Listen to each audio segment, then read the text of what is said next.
This is going to be long and complicated, but I need to get it off my chest. A lot has happened to me in the last few months, and I don't know if what I'm doing is the right thing, and I just feel very alone. I, male 17, live with my father. My mother passed away less than a year ago. She had been sick with cancer for a very long time before that. I think she had been in and out of the hospital since I was 13 years old. The last few years have been very hard on us as a family, and since Dad was the sole breadwinner, I had to take on the role of primary caretaker for my mother. Sometimes her sister, my Aunt Edna, female, 38, would come and help out, but it was mostly me and Mom. I tried my best to take care of her, and I would do it all over again without complaints. I just miss her a lot, and it feels horrible not to have her around anymore. It has been a long time now, but I still keep missing her. Not a day goes by that I don't go to sleep without talking to her and telling her about my day. I just cannot forget her, even though everyone around me has. Sometimes it feels as though she never existed.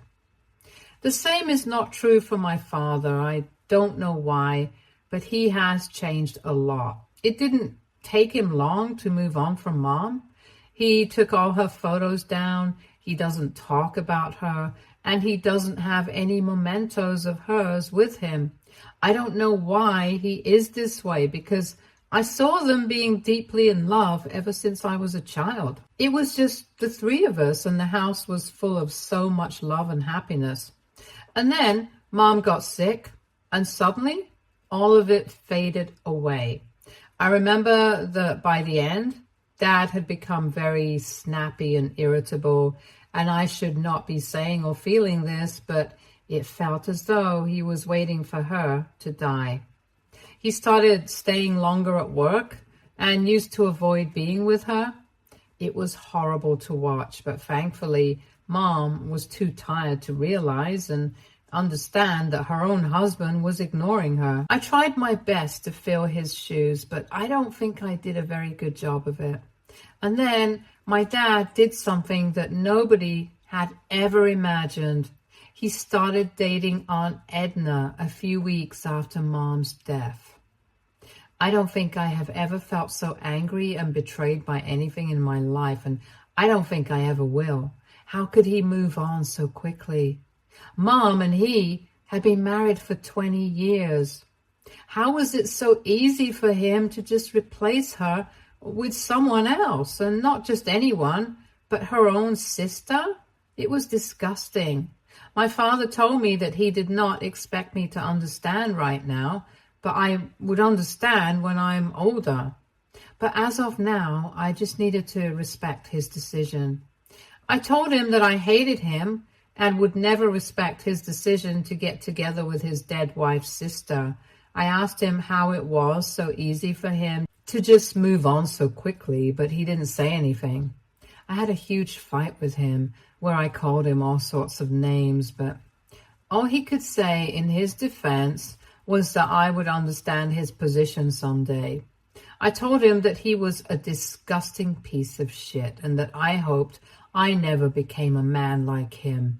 I know I hurt him with my words, but I wanted to. I wanted him to feel the pain I was feeling, the pain Mom would have felt.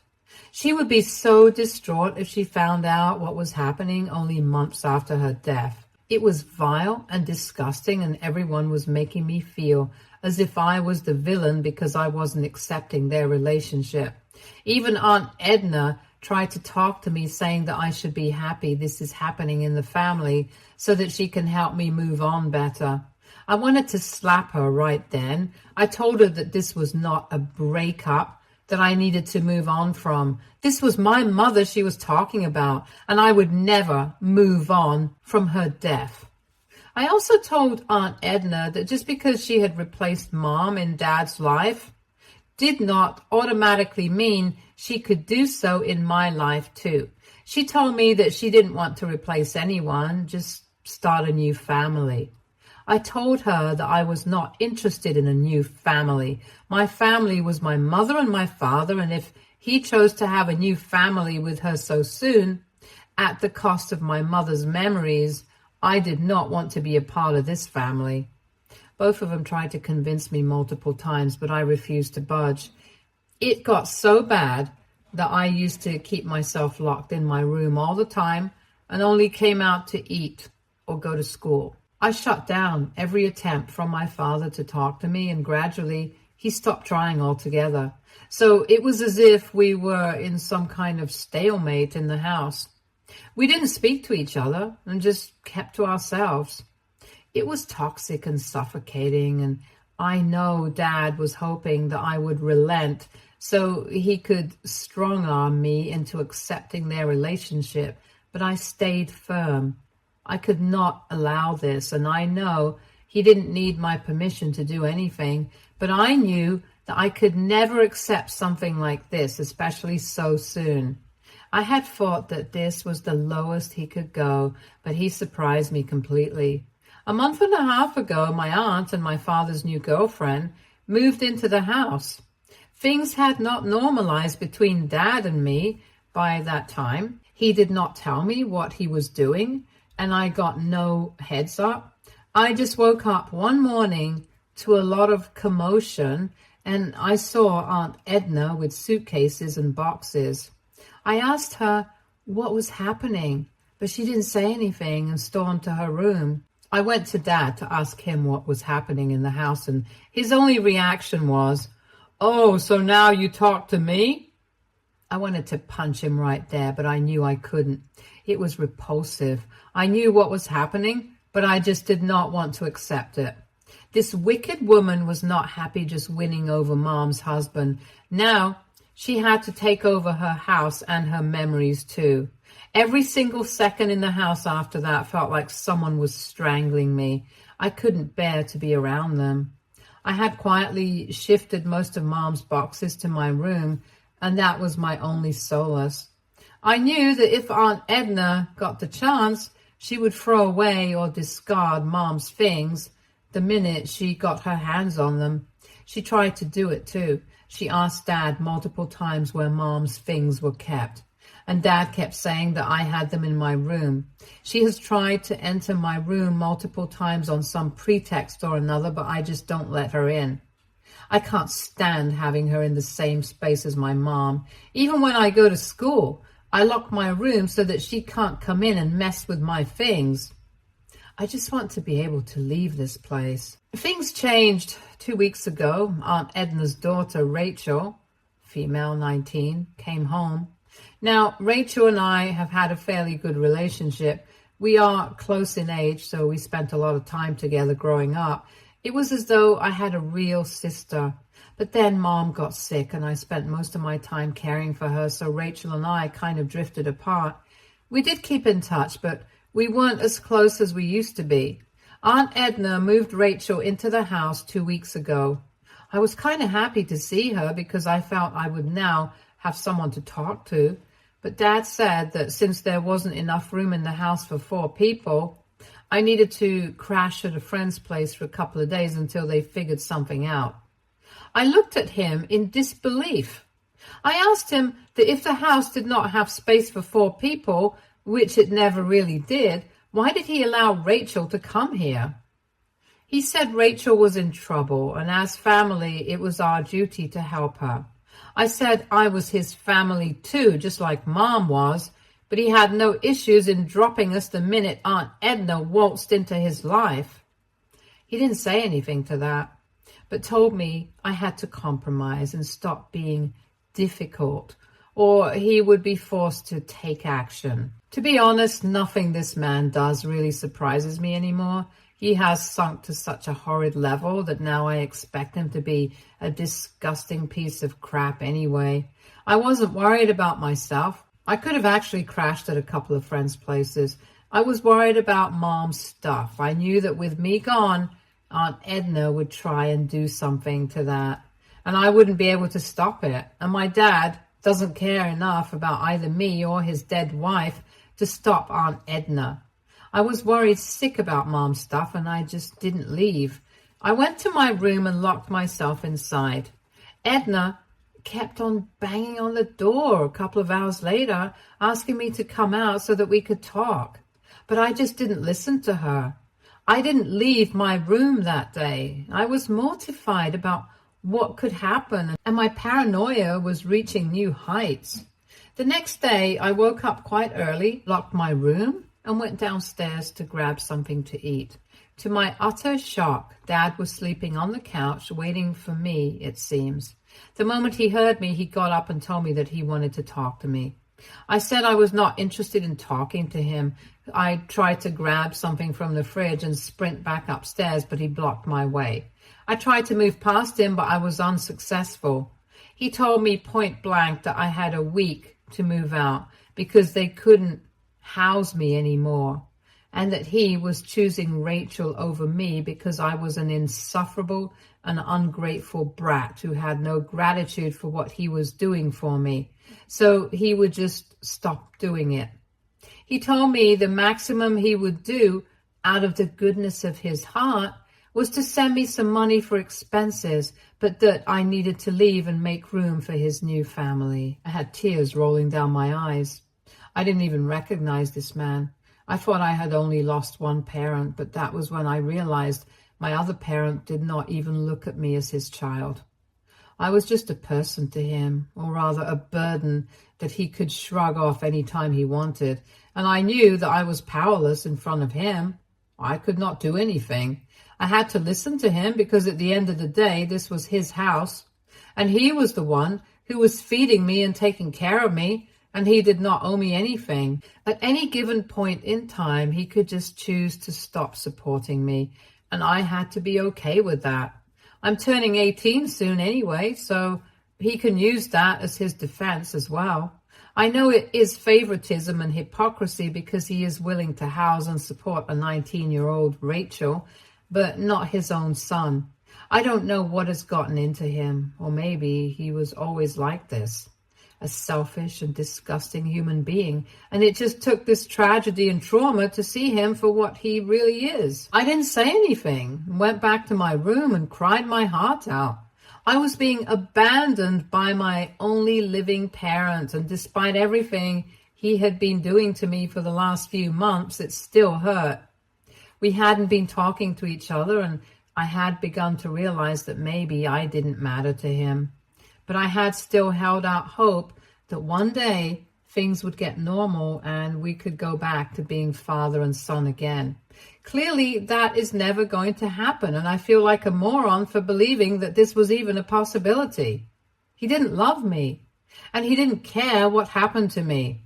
As long as he got to stay with Aunt Edna, he did not care about anything else. I didn't know where I would go or where I would keep all of Mom's stuff. I was willing to keep only 2 pairs of clothes for myself, but I just couldn't part with any of Mom's things. They are the only bits of her I have left, and I can never let them go, ever. A few hours later, I heard a knock at the door. I did not want to open it, but it was Rachel on the other end. She said that she wanted to help me and that I needed to talk to Grandpa, maternal grandfather, as soon as I could. She then slid a letter under my door. I didn't trust her, if I'm being honest. I know she was a good person, but it had been years since we had had an actual contact or bond. And at the end of the day, she was her mother's daughter, and her loyalty lay with her mother and no one else. So I was very skeptical, but I was also out of options, so I decided to talk to Grandpa. I mean, how much worse could it get than it actually was at this moment? I called up my grandpa, he lives in a different state, and started bawling on the phone when I heard his voice. He asked me what was wrong, and I somehow managed to string together coherent sentences to tell him what was happening. It took me a long time to tell him the details of what was happening, and I also told him that it was Rachel who asked me to contact him.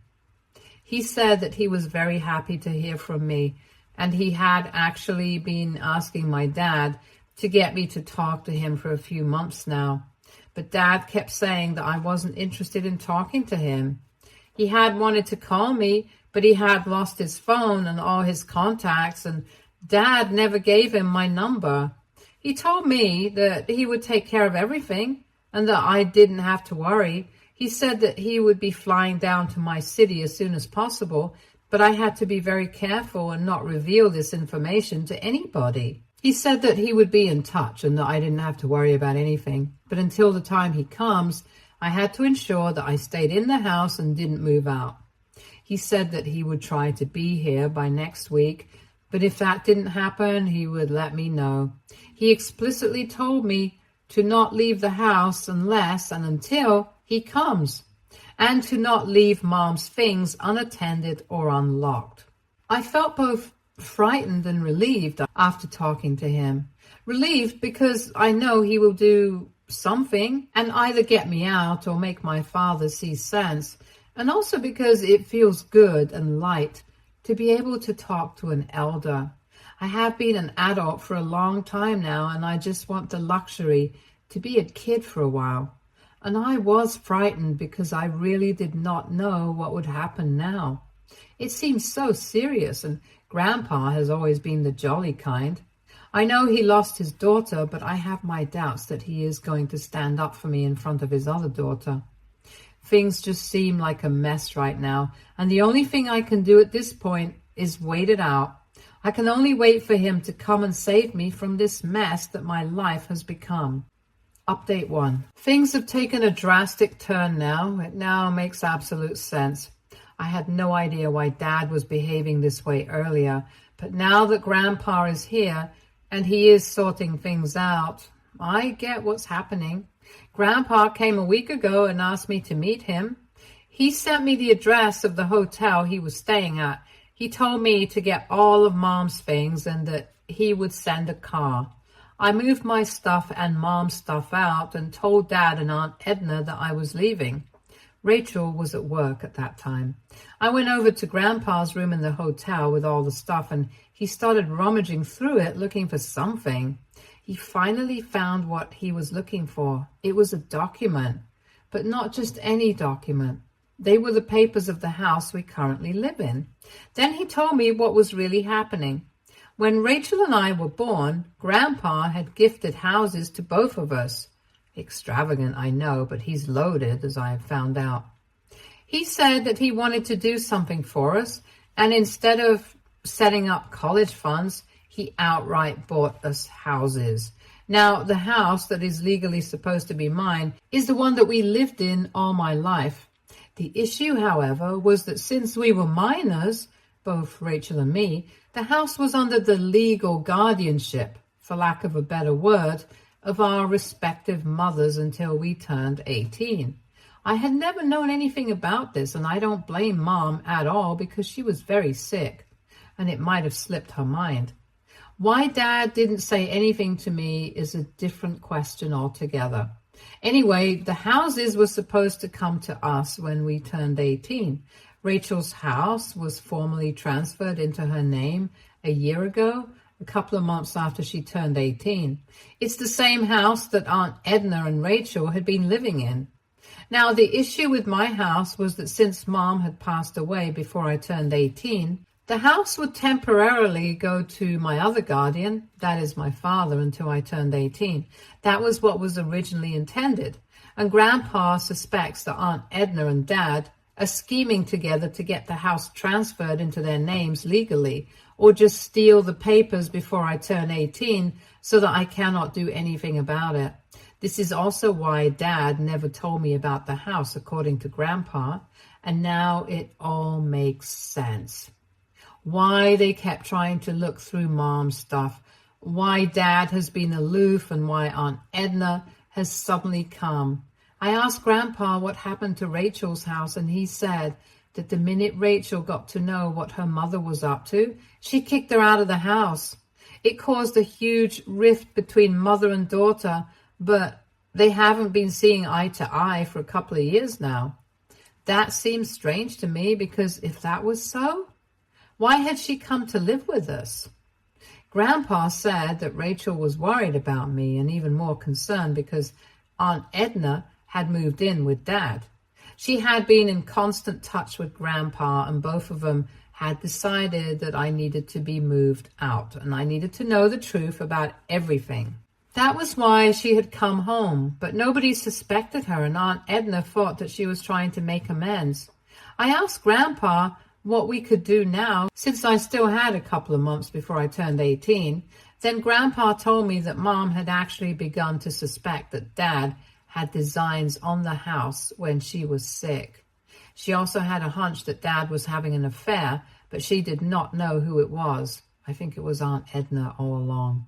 That was when she called Grandpa and asked him to sit with her and get the guardianship details of the house changed. As it stands now, my dad is not the legal caretaker of the house until I turn 18. Mom had, without his knowledge, changed the clause in the document and made Grandpa the caretaker. That was the document he was looking for, and that was the document my father had no idea existed. So all his attempts at taking over the house were moot because he has no guardianship over it anyway. I know this is not the legal terminology for it, but this is how Grandpa explained it to me, and this is what I understand. So essentially, Dad has no right to be in the house anymore. And my grandpa is going to do just that. He said that he has decided he's going to live with me in the house until I turn 18, and since he is the guardian as of now, he is going to throw Dad and Aunt Edna out. I got scared when he said that. I couldn't believe that I had this kind of power over my dad, and to be honest, I wouldn't know what to do with it. I'm still a kid who lost his mom and has a troubled family, and I don't want to get embroiled in legal issues too. I have handed over the reins to Grandpa, and I'm just going to do as he says. I'm too exhausted by whatever has been going on, and I just need some peace. I told Grandpa that I would do as he says, and he told me not to worry. I just hope these issues resolve themselves, because I don't think I have it in me to take any more drama or hurt. I'm completely broken, and I just want out. Update 2. We confronted Dad and Aunt Edna. When they saw Grandpa and me together, they turned pale. Grandpa just waltzed inside the house, and Dad tried to protest, but he shut him up real quick. He had also brought his lawyer with him, and I could see that both Dad and Aunt Edna were very nervous. Grandpa, without wasting any time, told Dad that he was the guardian of the property for the next few months and he wanted to relocate here, which is why he was giving Dad a month's notice to leave the place.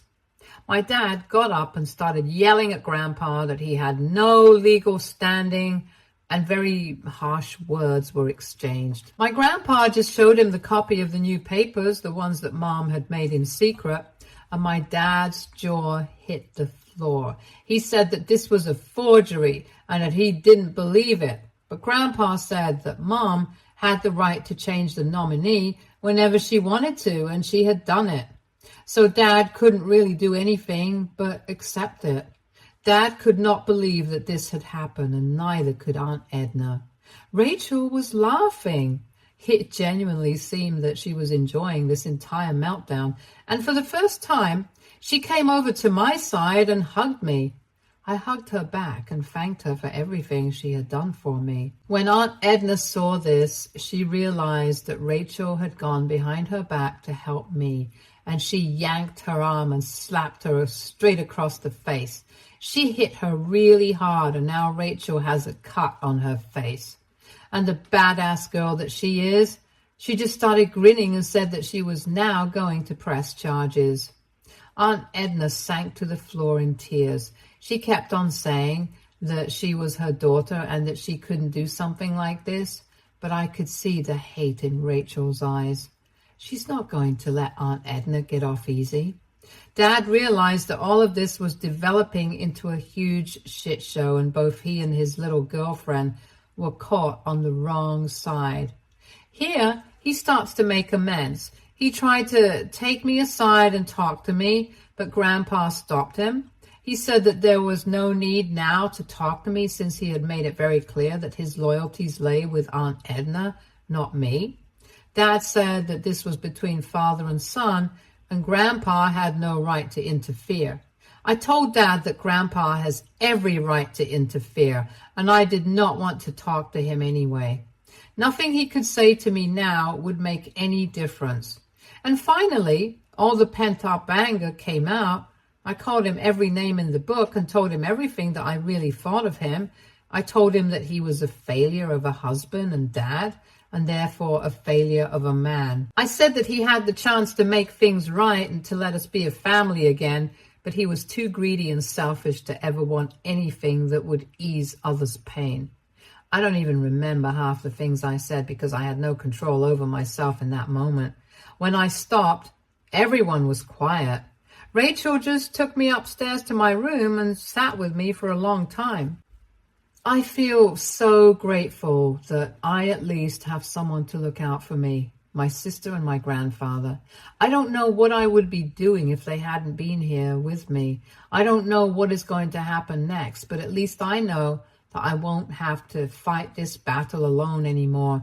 I know now that I have support and that I am not wrong for not accepting my father's treatment of me and his complete disregard and disrespect for the memories of my mother.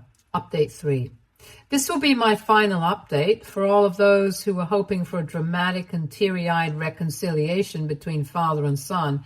I'm sorry to burst your bubble, but none of that has happened. Rachel pressed charges on Aunt Edna. Aunt Edna tried every trick in the book to stop her, but Rachel is as stubborn as one can get. Grandpa has moved in and Dad has a month to move out. He has been trying to talk to me one-on-one, but I reject every attempt. Moreover, Grandpa is keeping vigil and my dad is really scared of him, so he isn't trying anything again. We got back all of Mom's stuff. It's still safely kept in my room and I plan on putting it back in place once Dad is gone. I will seal Mom's room because I don't need an entire house to myself anyway. A lot of you suggested I go to therapy to deal with everything that has happened. I suggested the same to Grandpa. And while he doesn't believe in this stuff, he has given me money to get help. Rachel has been coming over every day to give me company. I hate how we had all this distance between us, but I know that she has always been looking out for me. She has said she's going to help me find a good therapist and that we can always hang out together. It's not a very happy update, but it seems like things will soon fall into place. I don't think I'm ever going to talk to my dad again, even if he does feel remorse, which he doesn't at this point.